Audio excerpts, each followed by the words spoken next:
India's number 1 varicose veins hospitals ఐబీసీను సంప్రదించండి. మీ నొప్పి లేని ప్రయాణాన్ని ప్రారంభించండి. నమస్తే రమగారు. నమస్తే జయ. రమగారు, ఆషాఢ మాసంలోకి వచ్చేసాము. ఆషాఢ మాసం యొక్క విశిష్టత. సాధారణంగా ఆషాఢం అంటే ఆషాఢంలో అది చేయకూడదు, ఇది చేయకూడదు, ఇది చేయకూడదు, బోల్డ్ అని ఉన్నాయి. దాంతోపాటు అత్త కోడళ్ళు గడప దాటకూడదు, కొత్తగా పెళ్ళైన భార్య భర్తలు ఒక చోట ఉండకూడదు, అవును, గోరింటాకు పెట్టుకోవాలి, గోరింటాకు పెట్టుకోవాలి, మునగాకు తప్పనిసరిగా తినాలి. అవునండి. ఆషాఢ ఆదివారాలు మునగాకు, ఓహో. అవిసి పువ్వులు కూడా తింటారు. అవిసి పువ్వుతోటి కూడా వంట చేసుకుంటారు. ఆహాహా. అవిసి నూనె వాడతారు ఓకే. బాగా. ఊళ్ళల్లో ఖచ్చితంగా ఆషాఢంలో మునగ తినాలి. ఓకే. ఓ ఇది తెలీదా నీకు? మునగాకు విషయం తెలియదండి. మేము ఆల్రెడీ అవిసి తింటారని నాకు తెలుసు, విన్నా. 2 ట్రిప్లు 3 ట్రిప్లు తినేసాం మేము ఆల్రెడీ. ఓ, ఓకే. మునగ బాగా తినాలి ఈ సీజన్ లో. సండే తినేస్తాను. ఆదివారాలు కనీసం అని చెప్తారు. ఏంటి రమ్మగారు చెప్తాం, విశిష్టత ఏంటి? అవన్నీ చాలా ఉన్నాయి వ్యవహారాలు. తప్పకుండా. ముందు ఆ- అసలు విశిష్టత మాట్లాడుకుందాం. ఆషాఢము అంటే ఇదేం పెద్ద పవిత్ర మాసం కాదని ఒక భావన ఉంటుంది. శ్రావణం కోసం వెయిట్ చేస్తాం, మనకి పూజలు ఉన్నాయి కాబట్టి. అవునవును. నిజానికి మన పూజలకి ఆది ఆషాఢమే. ఆషాఢంలోనే తొలి ఏకాదశి వస్తుంది. అవునవును. అప్పటి తొలి ఏకాదశి అంటే తొలి ఏకాదశి, మొదటి ఏకాదశి అని చెప్తాం. కానీ అంటే వర్షాకాలంలో వచ్చేదే మొదటి ఏకాదశి, వర్షాకాలానికి ముందు వచ్చేది. అవునవును. ఈ రోజున విష్ణుమూర్తి పడుకుంటారు. ఉమ్. దీంతో పాటుగా సూర్యుడు కర్క సంక్రమణం అంటారు, కర్కాటక రాశిలోకి మారతాడు ఈ నెలలోనే. మారాక ఇప్పటిదాకా జనవరి మకర సంక్రాంతి నుంచి ఉన్న ఉత్తరాయణ పుణ్యకాలం దక్షిణాయనంలోకి మారుతుంది. ఓకే. అంటే ఇప్పుడు ఉత్తరాయణము దక్షిణాయనం అంటే అయనము అంటే నడక, ప్రయాణము. సూర్యుడు ఉత్తర దిగ్భాగం వైపు నడిచేది ఉత్తరాయణం, దక్షిణానికి నడిచేది దక్షిణాయనం. దక్షిణం వైపు ఏం నడిచి వెళ్ళిపోడు. మనకు అసలు సంవత్సరంలో సరిగా తూర్పును సూర్యుడు ఉదయిస్తాడు అని చెప్పుకుంటామా? ఏడాదిలో 2 సార్లే కరెక్ట్ తూర్పు కోణంలో, తూర్పులో ఉంటాడు సూర్యుడు. మిగిలిన రోజులన్నీ కూడా కొంతకాలమేమో ఇటు ఉత్తరం వైపుకి, అంటే కొంచెం ఈశాన్యం వైపుకి ఒక చిన్న డ్రాప్ ఒక పక్కకి అట్లా వెళ్తాడు. తర్వాత ఇప్పుడు దక్షిణం వైపు, ఇది మన దక్షిణానికి అంటే ఇది ఆగ్నేయాని వైపుకి వాళ్తాడనమాట. ఈ నడక సమయంలో దేవతలగా నిద్రాకాలము అని చెప్తారు. ఓహో. ఇప్పుడు వచ్చేటువంటి తొలి ఏకాదశి నాడు విష్ణుమూర్తి నిద్రిస్తారని 4 నెలల పాటు ఆయన పడుకుంటారు. ఈ 4 నెలలు పడుకుంటే ఏమవుతుంది? సూర్యుడు వేడి తగ్గుతుంది. ప్రజలకి భూలోకంలో మానవులకి నిద్రా సమయాలు పెరుగుతాయి. రాత్రిళ్ళు పెద్దవయ్యి పగళ్ళు చిన్నవవుతాయి. అవునవును. సూర్యుడి వేడి తగ్గిపోతుంది. సమస్త జీవరాశులకి అనారోగ్యాలు వస్తాయి. అందుకని ఇప్పటి నుంచి ఇది ఉపాసనా కాలము అని చెప్తారు. ఓకే. ఇప్పుడు చూడు, ఈ నెల అట్లా తిరగంగానే మనకు తొలి ఏకాదశి ఉపవాసాలు ఉంటాం మనం. అవునవును. ఇక్కడి నుంచి మొదలుపెట్టి శ్రావణంలో ఏవో మంగళవారాలు శుక్రవారాలు పూజలు చేస్తాం, సగం ఉపవాసాలు. భాద్రపదంలో ఏవో కొంచెం పూజలు మనం నవరాత్రులు చేసుకుంటాము. తర్వాత 15 రోజులు పితృపక్షాలు వస్తాయి. ఎవరి తండ్రి తిథి ఉంటే వాళ్ళంతా ఉపవాసాలు ఉండాలి. తర్వాత వచ్చే కార్తీకం ఫుల్ ఉపవాసాలే, ఫుల్ ఉపాసన కూడా.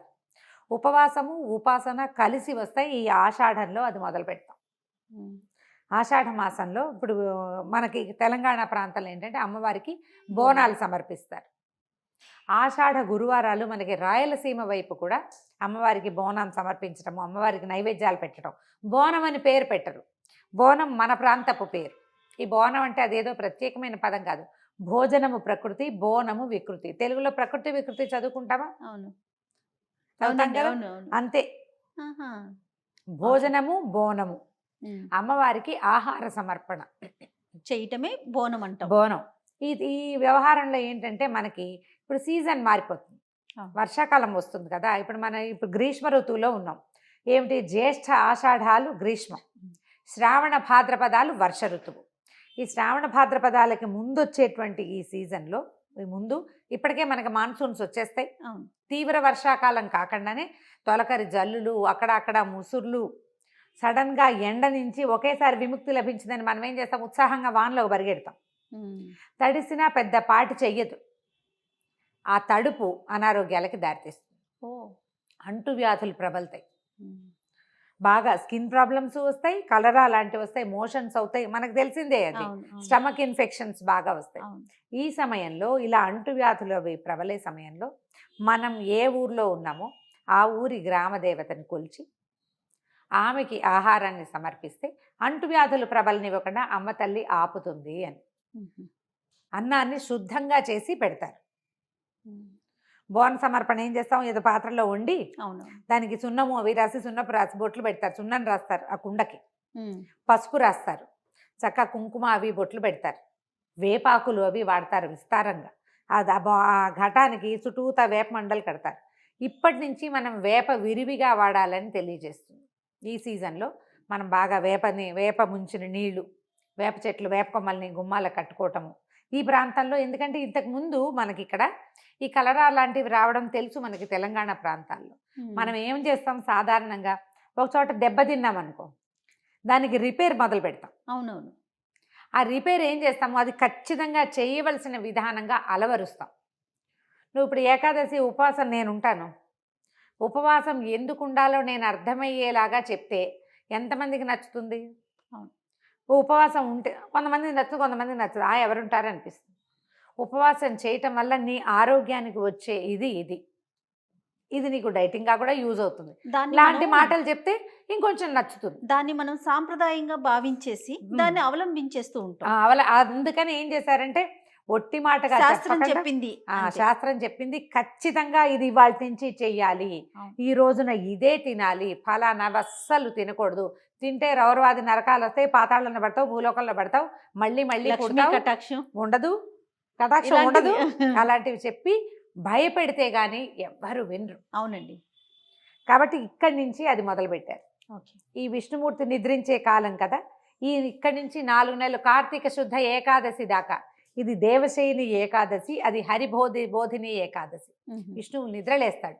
ఈ 4 నెలలు చాతుర్మాస్య దీక్ష వహిస్తారు చాలామంది. చాతుర్మాస్యం సాధారణంగా యతులు, సన్యాసులు, పీఠాధిపతులు ఏ ప్రాంతంలో ఉన్నారో అక్కడే ఉంటారు, కదలరు, ప్లేసులు మారు, ప్రయాణాలు చేయకూడని నెలలు. ఇప్పుడు వాళ్ళకి చాతుర్మాస్యం, మనం ఏం చేయాలి, ట్రిప్పులు అవి పెట్టుకోకూడదు. ప్రయాణాల్లో ఇప్పుడు ఇదివరకు ప్రయాణాలు ఏం చేసేవాళ్ళు, ఈ అడవుల్లో నడిచిపోయేవాళ్ళు, ఎక్కడ పిడుగు పడితే ఏమైపోతుందో. అవునవును.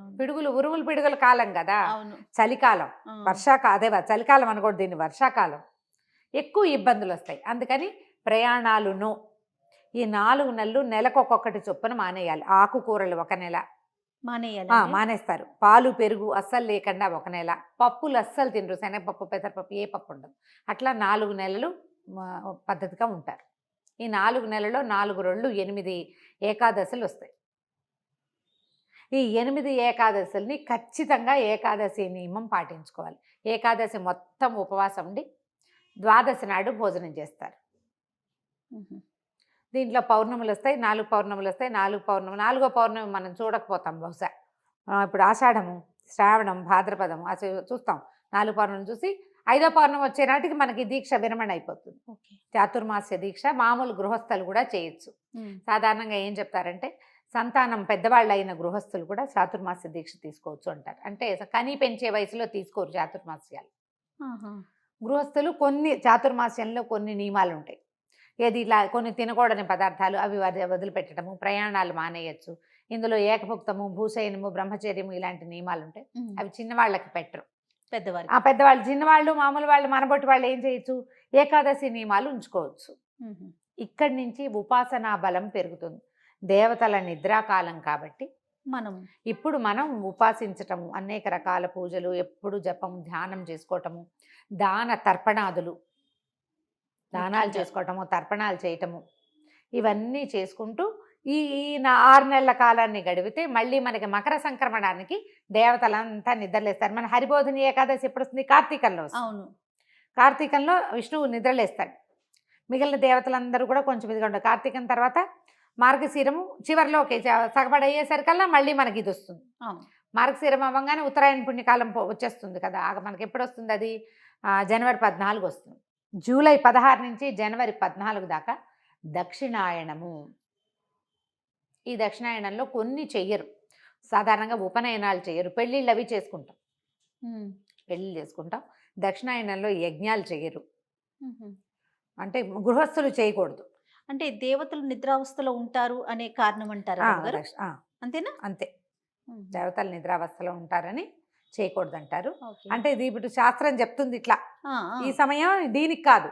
ఈ 6 నెలలు ఏంటంటే మనకి మనం బలపరుచుకోవాలన్నమాట.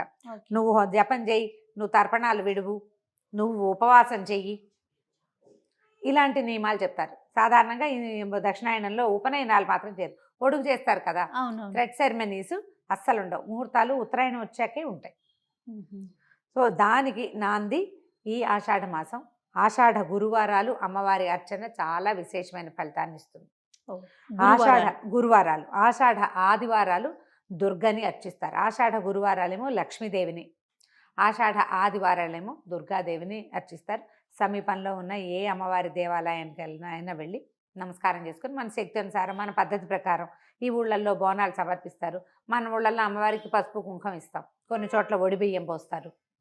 మన పద్ధతి ప్రకారం అమ్మవారికి అప్పచెప్పుకోవటమే. దీని వల్ల ఏంటంటే మనకి గ్రామాల పరిసరాలు అవన్నీ కూడా శుభ్రపడతాయని, వేపాకులు అవి కలిపిన నీళ్లు, వేపాకులు ముంచి ఆ నీళ్లు వాకిళ్ళల్లో చల్లుకోవటం, వేపాకులు కట్టుకోవటం అలాంటివి చేస్తే ఇబ్బందులు తొలుగుతాయి అని చెప్తారు. బ్రీఫ్గా ఇది గోరింటాకు పెట్టుకోవాలి ఆషాఢంలో, మునగాకు తినాలి, లేదా అవిసె పువ్వులు అవి తినాలి. ఈ లెక్క పెట్టుకోవటం, ఈ నెల గడిపేయటం. మధ్యలో వచ్చే తొలి ఏకాదశి, గురు పౌర్ణమి వాటికి మళ్ళీ విడిగా చెప్తాం. తప్పకుండా రమ్మగారు. అయితే 4 నియమాలు పాటించాలన్నారు. కొన్ని ఆకుకూరలు వదిలేయాలి, కొన్ని పప్పు ధాన్యాలు, అలాగే ప్రయాణాలు అవి చెప్పారు కదా.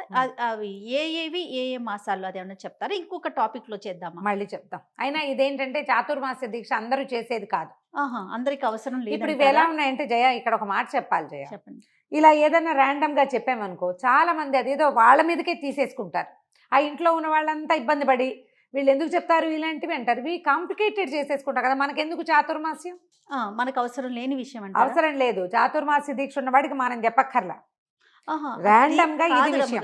దీక్ష తీసుకున్న వాళ్ళకి మాత్రమే ఈ విషయాలు, నార్మల్ పీపుల్ కి అక్కర్లేదు. కాదు, నార్మల్ పీపుల్ చేయగలిగేవి ఏంటంటే ఉపవాసము, మునగాకులు అవి తినడము, ఈ ఆషాఢంలో గోరింటాకు పెట్టుకోవటము, ఏదైనా ఒక దేవాలయానికి వెళ్ళటం. ఇక్కడి నుంచి వచ్చే ఈ 4 నెలల్లో వచ్చేటువంటి 4 రోజులు 8 ఏకాదశులైనా నియమంగా ఉండటము, ఇది మనం చేయగలుగుతాం. తప్పకుండా వాటిని ఇంకొక టాపిక్ కింద తీసుకుందాం. రైట్ అండి. నమస్తే. నమస్తే.